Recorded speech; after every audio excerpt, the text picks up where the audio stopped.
So two sides of the BPM story. You have your 2B process models that are created by domain experts. In fact, in your final project, you're either going through the case study or you're creating 2B process models of your real life situation. These provide a basis of communication amongst relevant stakeholders. They have to be understandable. They need to be intuitive. There could be some interpretation. And usually they contain a relevant set of process information. So you have a pretty good idea about the 2B process models. You've been creating lots of those all semester.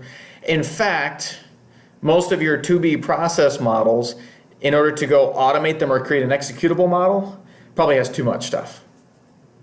Okay? In fact, I'll pick on one of my on-campus people. His process model for his case study is like 7 pages worth of stuff. To go execute that and automate it would be probably a nearly impossible task. It's just not going to be able to be done. So we have the 2B model. We want to eventually try to create some executable process models. Now, the 2B model has to be understandable. The executable model has to be machine readable. So something like BonitaSoft has to be able to take it and be able to actually run it.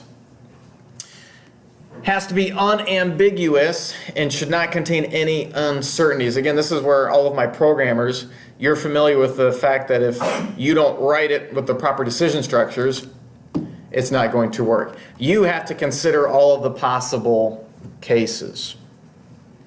And the executable process model should contain further details that are only relevant to implementing it. So we want to make sure that it can actually be run. And so what we want to end up with is taking this process model that you've been creating and creating something that can actually be run.